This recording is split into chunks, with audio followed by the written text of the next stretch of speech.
There's been a lot of talk today, Stuart, about Roberto Mancini getting the tactics wrong and picking Mario Balotelli over Tevez.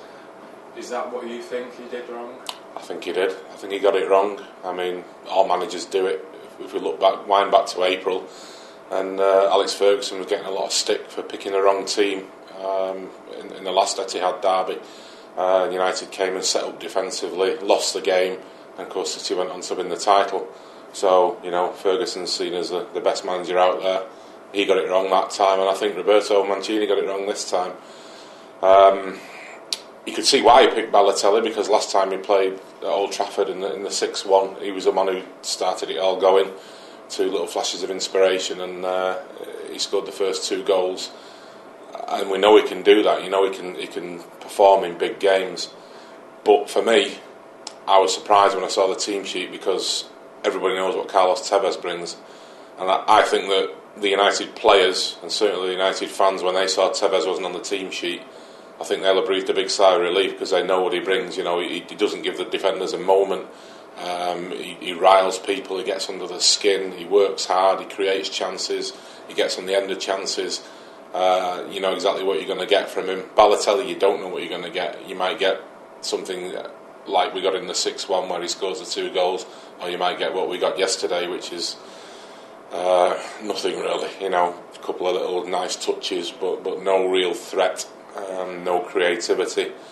The moment Tevez walked onto the field, it just changed. The whole energy of the team rose. The crowd responded to it. He was annoying people. He was arguing with Ferguson, which got the crowd going. He was running here, there and everywhere, not giving the defenders any peace. And it was blatantly obvious. I mean, I know Mancini will probably realise in his heart of hearts that he got it wrong on the day. Yeah, they did come from behind, though, to draw level, and nearly looked like they were going to share the points, were it not for Robin Van Persie's free kick at the end. What positives can City supporters take? Well, just that. I mean, the fact that they suddenly, we know that City can do that. We know they can come from behind. They've done it so many times, most memorably on the last day of last season. They did it against United in the derby in the FA Cup last season, where they were 3-0 down at half-time, pulled back to 2-3 with only 10 men. And the free kick right at the end, there was errors made in the wall. Tevez left the wall, and Nasri just stuck his foot out.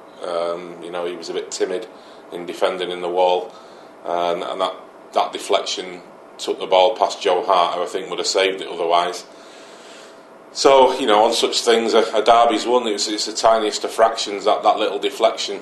And sometimes you can't legislate against that, although I think that Mancini will be having strong words with Samir Nasri for his part in defending the free kick.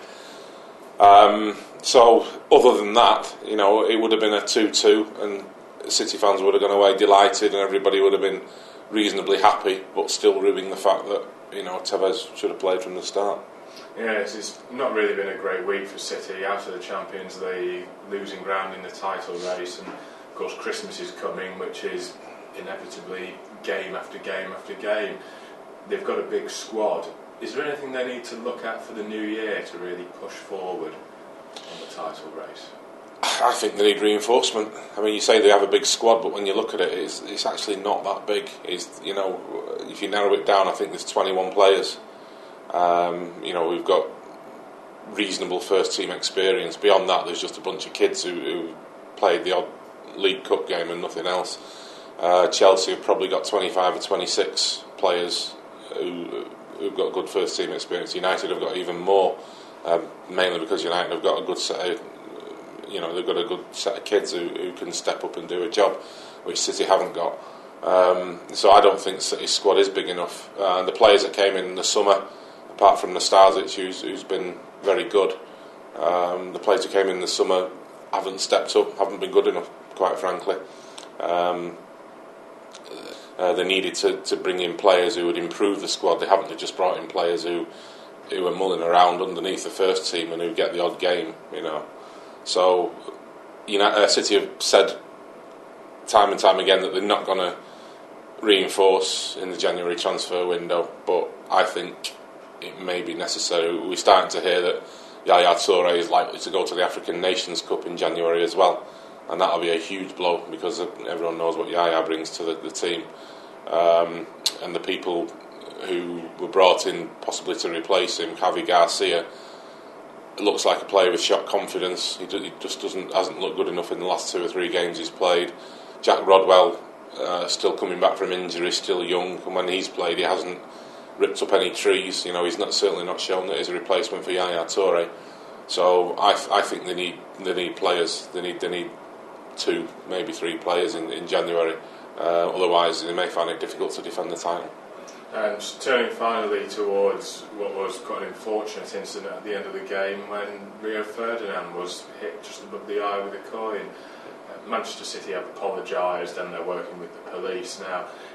Is this something that the club has a problem with and needs to clamp down on, or is this just a heated derby getting out of hand? It's just a one-off. I mean, City have got a really good record when it comes to crowd behaviour. I think there was a recent league table of racist incidents at football, and City marked 0. They haven't had any in terms of arrests at football. I think that United and City are 2 of the highest, but that's largely because they have bigger crowds than most of the rest of the country. So you're always going to get proposals. It's not a big problem at City. It was nice to see that Rio laughed it off, and made a joke out of it on Twitter. Whether he'd done that if United had lost the game, I don't know, but it was good to see that. I mean, obviously, you can't legislate against some lone idiot who takes it upon himself to throw something like that. But hopefully the club will find him, ban him for life, and because you just don't need people like that inside a football ground, or anywhere in society for that matter.